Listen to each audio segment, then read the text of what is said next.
Most of those have something to do with cash. So far though, Bitcoin seems to be more linked to liquidity, which makes sense since earnings and other things like that aren't taken into account. As people think about whether or not they want to own this new, rare money, the growth of the world's money supply tends to fuel that desire. Lyn Alden, a professional macro analyst, wrote Broken Money, an interesting history of money through technology.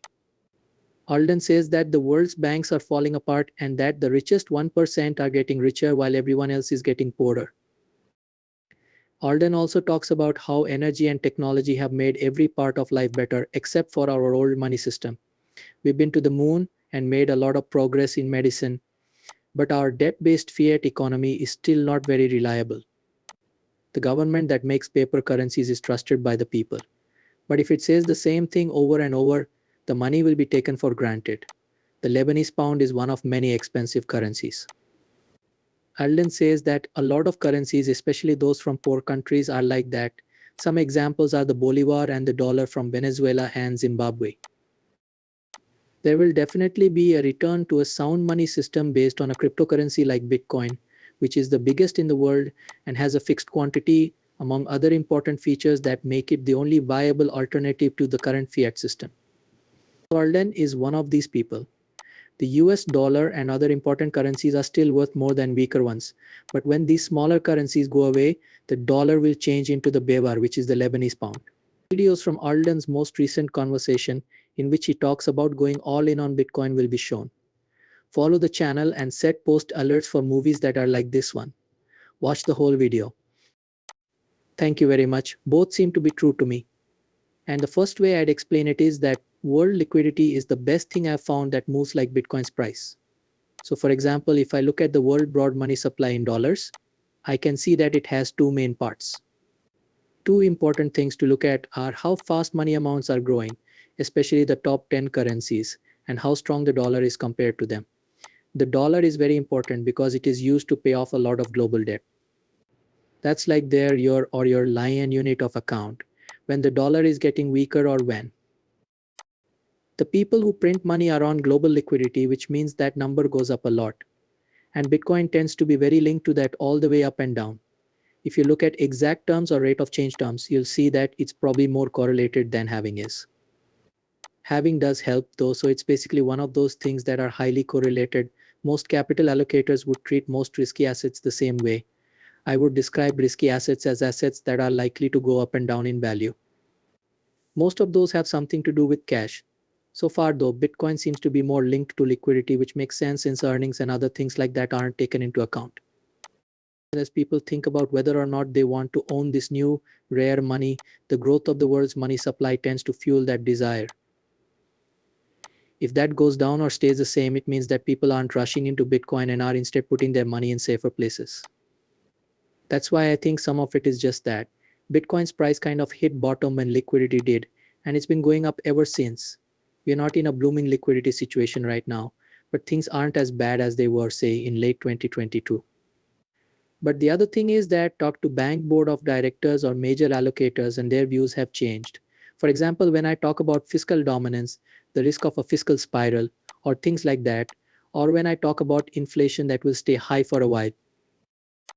You might have been called crazy 4 years ago, but now the board of directors doesn't laugh when you say these things. They just nod their heads and say, yeah, that makes sense, kind of. People are slowly becoming more aware that these are strange times. In general, I think people are more serious about Bitcoin, gold, and other hard investments these days than they were a few years ago.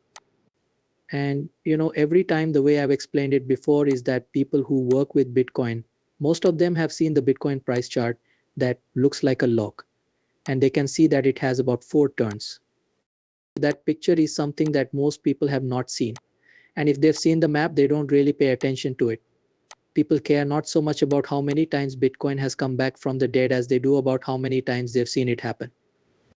Because if they first notice Bitcoin's rise and then it falls, it will scare them. They thought, okay, this is cool, but it's dead. A lot of people have their aha moment when they see it happen again.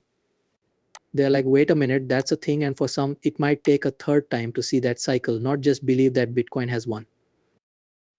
And I think it's getting to the point where a lot of people are aware of it, especially after the 2017 bull market. It's clear that even more people heard about the 2021 one. People start to take it more seriously when they see signs that it might have another one, or that this thing isn't really dead after all like they thought. And I think that's what we're seeing, at least on the edges. The United States carry $33 trillion national debt was reached last month. Trading Economics says that the United States has debts equal to almost 130% of its GDP, making it one of the world's most indebted countries. We will have more debt than GDP by the end of this year, which is a very bad sign. Things will only get worse from there. Even though it only said last year that the US economy is going in a direction that can't be sustained, the Congressional Budget Office has been sending out signs since then.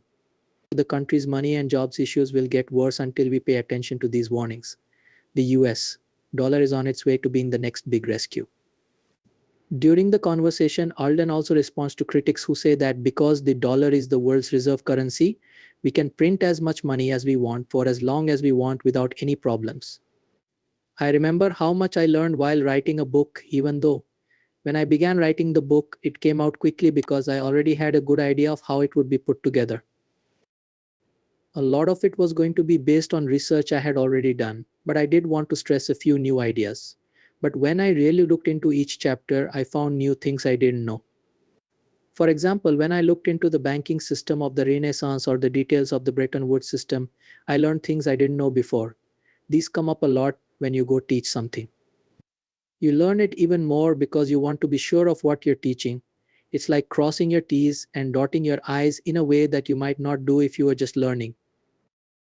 When you're learning something, you might think, yeah, I get most of that when you teach it.